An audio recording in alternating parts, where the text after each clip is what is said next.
Okay. Good afternoon. It is Tuesday, March 9th, 2021, and we are starting the traffic committee meeting at 3 p.m. I'll do a quick call to order and then we'll go over the agenda items. My name is Melissa Demirci. I'm with the city's traffic department. Jana Robbins with the city's traffic department. Michael Ackerman, city engineer. Matt Venturos, police department. Bob Nyquist, West Covina, please. And with that, I'll go ahead and move on to item 2, which is a review of the previous traffic committee items that were approved at the February meeting. The first item was left turn signage at the intersection of Nogales Street and Almar Road. This was actually already installed by the city of Walnut. And the other item was a review of street sweeping signage along Centris Avenue between Valley and Valley View Avenue. And we will be installing no parking signage along that corridor. And with that, I'll go ahead and begin with the first item. For this item, it is a traffic review along Montezuma Way between Vine Drive and Citrus Street. And for the record, since this is, City Hall is not open to public, the individual who requested this item did request for us to call him during this meeting so they could listen in. They have been informed that we'll be calling them and also informed of what the recommendations are. I'm going to go ahead and attempt to call him right now.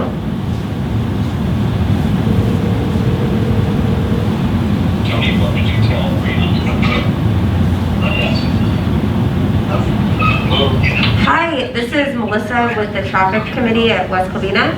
Oh, Hi, is this a good time? yeah. You're actually right now part of the meeting and it is being recorded. I just wanted to let you know, but I know you had mentioned in your email that you wanted to be part of our presentation of this item, so I'm going to go ahead and put you on speakerphone.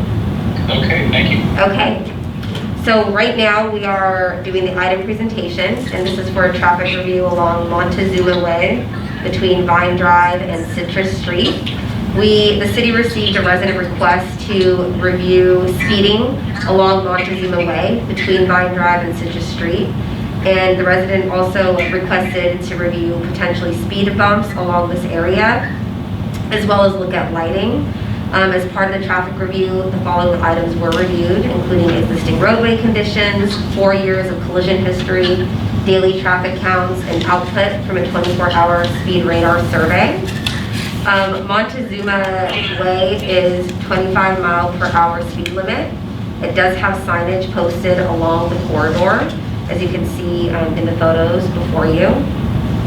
It's approximately 30 feet wide between Vine Drive and Citrus Street, with 1 lane in each direction, as well as a marked center lane. It is also, there are some elevation changes as well as turns and hills along the corridor. We did do a traffic count in early December. We'd like to make a comment that since we are during COVID-19 and a lot of schools are doing distance learning as well as many people are working from home, the ADTs that we collected may not be in the normal conditions. During our counts, we found that there was approximately 765 vehicles traveling along the corridor per day in both directions. We also conducted a radar speed survey where we sampled vehicles traveling along the corridor, and we did that on the same day, December 1st. And we found that the 85th percentile was traveling at 29 mph. And these speed survey results really serve as a guide to allow us to know when potentially speeding occurs. We did find that it was during the 3 p.m. to 6 p.m. period that there was a slightly more increased speeding occurring. We also conducted a collision investigation per SWITRS, which is a statewide integrated traffic record system. Between 2017 to 2020 of available data, there was a total of 6 reported accidents, part of SWITRS. We also conducted and prepared a collision diagram as well. Additionally, we worked closely with the police department where they did do spot enforcement on March 1st, as well as did enforcement in August 2020, and again did enforcement in July 2020. Most recently in February, they did deploy their radar speed trailer along Montezuma Way and to serve as an additional speed enforcement along the corridor. Based on all of our review, we did come up with a series and combination of various traffic calming devices. One thing that we wanted to be sure to mention was that unfortunately this corridor is not a candidate for speed humps, and the reason is because of the lane geometrics as well as the hills and elevation changes. Based on our engineering judgment as well as the code, it is not recommended to do speed humps. So we are looking at other very effective traffic calming devices, and our recommendations are as follows. We are recommending to install retroflective strips on the stop sign poles. These typically match the background of the sign, and it adds to increased visibility, especially during nighttime conditions when additional attention needs to be drawn to a stop sign. We are also recommending to install pavement legends next to the existing speed limit signs with the number 25 on the actual pavement, as well as replacing the existing speed limit signs along the corridor from the standard 30 by 30 signage size to the larger speed limit signs. This will also aid in alerting drivers of what the speed is. And we're also recommending to do some RPM improvements of removing damaged sets of RPM and installing newer ones, particularly on the curves, approximately 50 feet on either side, to add to the visibility of vehicles traveling. And in the future, as a later phase, the city is reviewing other grant opportunities for further items as a phase 2 potentially. And with that on our agenda, I'll open it up to if there's any comments from the audience on the item. And in this case, we do have the resident who requested it on the phone. And if you'd like to say anything or make any comments to the traffic committee. And if you could state your name, first name, last name, and your address. Okay, first name is John, last name Chacon. The address is 1115 South Montezuma Way, West Covina 91791. So as a resident, I've been living there almost 2 years. And one of the first things that we noticed is that it's very poor lighting. So whenever we're walking, especially during the pandemic, it became more evident as we were walking just to keep exercise, that there's an issue with lighting and definitely cars speeding up and down the street. There's been several times where our family has almost been hit by drivers, especially coming around the curve, that don't see us. And on November 6, 2020, our vehicle, which was parked right in front of 1115 South Montezuma Way, was hit at a high rate of speed and thrown about 10 to 15 yards from where it was parked from a vehicle that just was speeding up the street and hit it straight on with no brakes. So that really prompted all of our neighbors to kind of bring to attention the factor that we already knew that there was a speed issue in our street, and therefore we requested for some investigation to be done and something to be done to address the speed issue. I do want to request that in addition to what you're proposing, solar radar speed limit sign that kind of highlights and posts, because that was very helpful in people just realizing how fast they're going as they're going up the street. So I'm sure, as you know, most of the people speeding are residents that live in the area that are just comfortable driving up and down. So it's just a dangerous area. There's a lot of people walking, especially during COVID. There's been a lot of people walking. And I'm sure I'm not the only resident that's nearly been hit. And we're just concerned for our safety. I work for the city of Pasadena. We had a similar issue here, and not until someone got killed on Orange Grove Boulevard did that finally get addressed. And I just want to make sure that that doesn't have to happen here for a victim, for it to be addressed. Thank you. With that, I'm going to go ahead and open it up to committee member comments.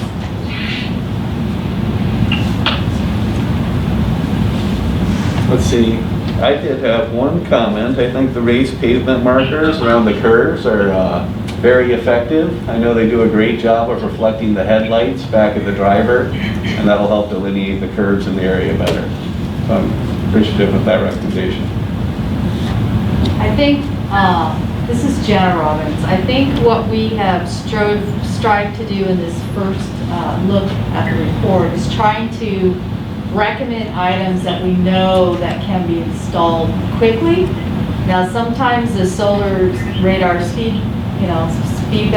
feedback signs are quite costly, so we have to look for additional funds in order to install them.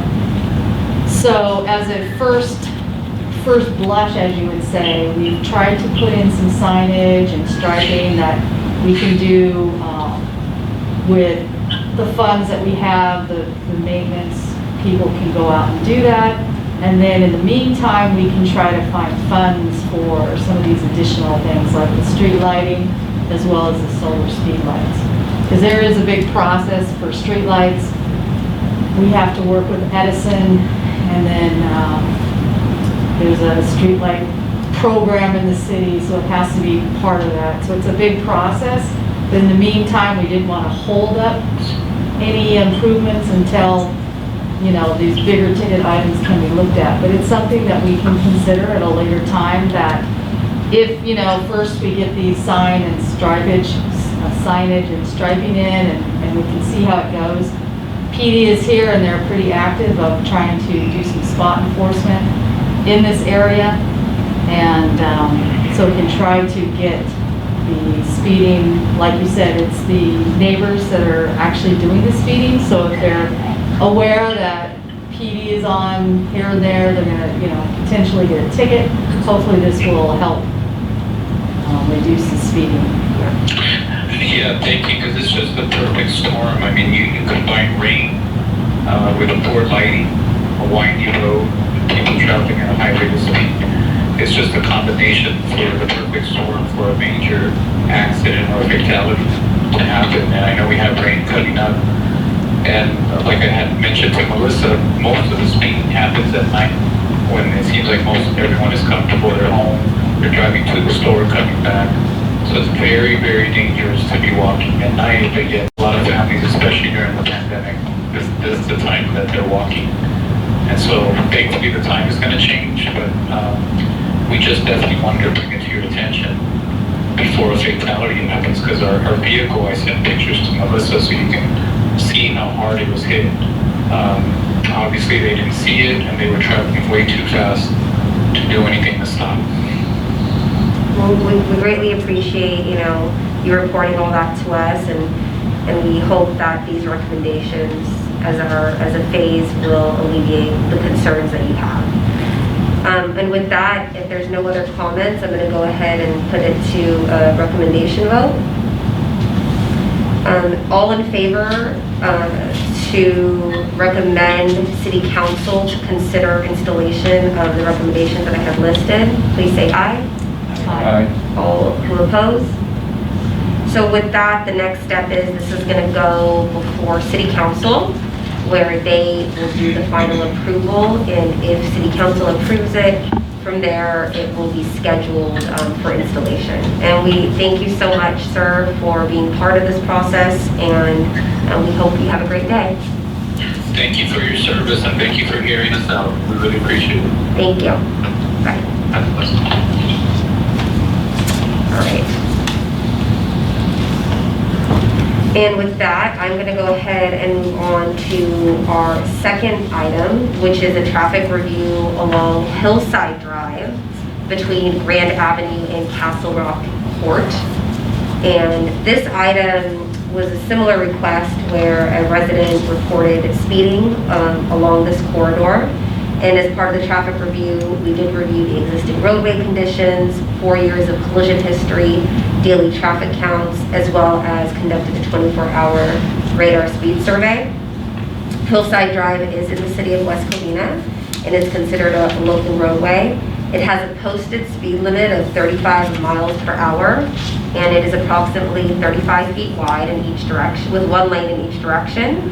As well as has a marked double yellow center line with raised RPMs, as you can see in the photos, sporadically along the corridor. It also, parking is allowed on both sides of the street. The roadway is hilly with elevation changes as well as multiple stops along the corridor.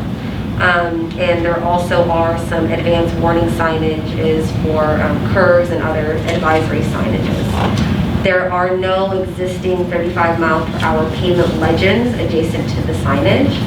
We have included kind of a existing conditions map that laid out where all of the signage is in relation to the corridor. We also completed an average daily traffic count, and specifically on December 1st. And again, since these counts were taken during COVID, this may not reflect the normal times since many people are working from home and also schools are closed. Based on our count, we did find that approximately 1,300 vehicles were traveling per day combined in both directions along the corridor. And we compared that to the average daily traffic that was taken in 2017. And the counts during that year range between 1,400 to 2,500. So you can see that it is about 5 to 50% lower during the counts that we conducted. We also did an accident investigation along the corridor between 2015 to 2020. And it approximates about a 2.3 mile segment on Hillside Drive between Grand Avenue and Castle Rock. Switters reported that Switters as well as police reports, we reported 17 total accidents during this time frame. That averages out to a crash rate of 1.89. And between those, this also added for us to recommend various traffic calming measures. In addition to the ADT counts, we also conducted a speed survey along the corridor on December 1st. We also had data from a March 2017 speed radar survey that was taken. And we did find that the 85th percentile was traveling at 43 miles per hour, and the posted speed limit is 35. For the 2017 speed radar, the posted speed limit was 35 at that time as well, but the 85th percentile was 37 miles per hour. And what this indicates is that there is speeding happening along the corridor, as well as specifically the speeding was shown to be occurring during that afternoon, 3 p.m. to 5 p.m. range. After a thorough review of all of the items that we looked at, we are recommending a combination of various traffic calming throughout the corridor that includes signage, pavement legends, etc. And including, of course, West Covina Police Department to continue monitoring this area specifically.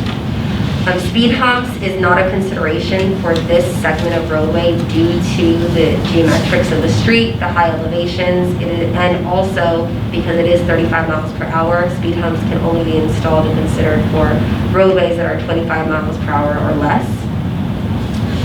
Also, there was part of the request from the resident was to potentially explore reducing the speed limit. Later on, post-installation of these traffic calming options, traffic engineering may review the corridor again and see if there are any 85th percentile speed changes. And with that, I'm going to go ahead and list what the recommendations are. The first recommendation we have based on this is to replace the signage, which is going to be the speed limit signs, which from the standard size that it is, to oversized signs, as well as install pavement legends of 35 next to the existing speed limit signs. We are also recommending to install retroflective strips on the stop sign poles, which would match the color of the stop sign. This really adds added visibility to the stop signs along the corridor, especially during nighttime conditions. We're also recommending RPMs as well, specifically along the curves, about approximately 50 feet during those curves for those nighttime conditions when vehicles are traveling, as well as replacement of the old faded advisory signage along the corridor and exploring potentially installation of a speed radar signage. that would basically, when vehicles are traveling down this corridor, a sign would spit out the speed that the vehicles are traveling. And with that, I'm going to go ahead and open it to comments from the audience. For the record, there is no audience present. We did inform the resident that this item was being reviewed today, and we did let them know what the potential recommendations would be. And with that, I'll open it up to comments from committee members on this item. Does anyone have any?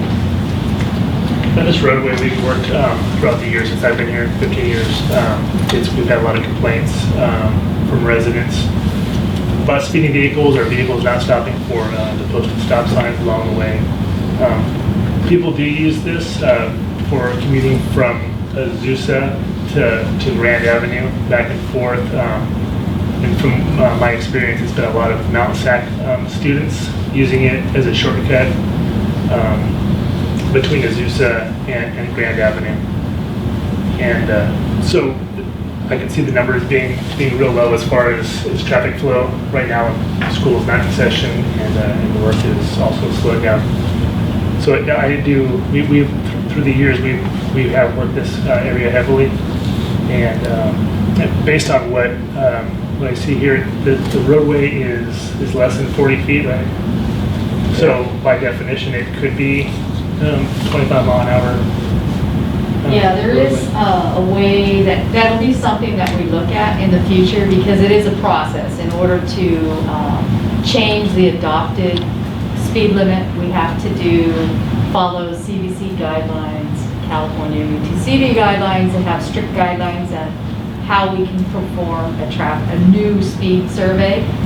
So the best case would be to, once the first phase recommendations are installed, we go back out, we do a new speed survey, see what the 85th is, and see if it's closer to, the 35, and then we try and classify the area as a residential district, because it does meet requirements less than 40 feet, one lane each direction. It has so many houses with access onto the road per a mile and that. So as long as it meets those requirements, then we can look to see if we can reduce the speed limit.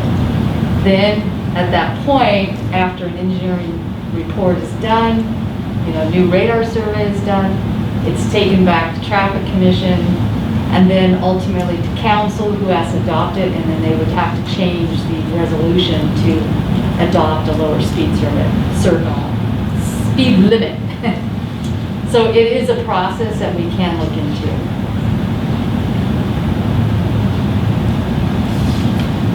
Any other comments? This is Mike Ackerman, city engineer. I'm definitely in support of the replacement of the signage and the striping and the raised pavement markers. I know these are very effective traffic control improvements that the city can probably implement in the near future. I do know the speed radar signage, everybody asks for that, and that is a more expensive solution, so I would consider that maybe a second tier solution. And also, if the city purchases one that can be strapped onto poles, that could maybe be temporarily installed at the different locations to see how effective it is.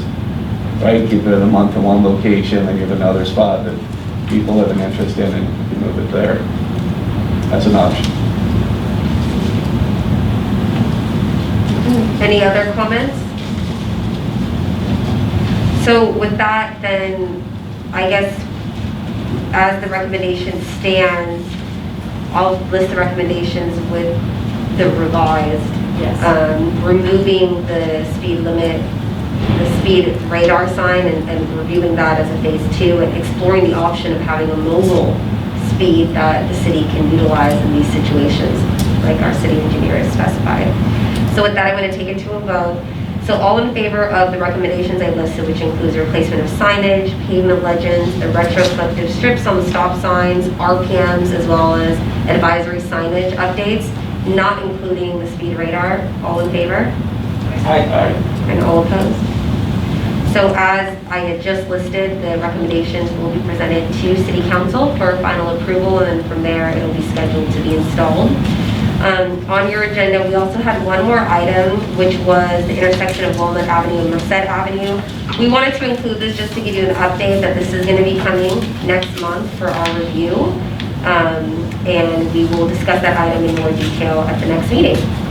And with audience comments on items on the agenda, there are no audience members here, and we did address one of the residents for the item in previous items. Committee member comments not on the agenda. Does anyone want to share anything for the record? All right. And with that, we will adjourn the meeting. Thank you for listening.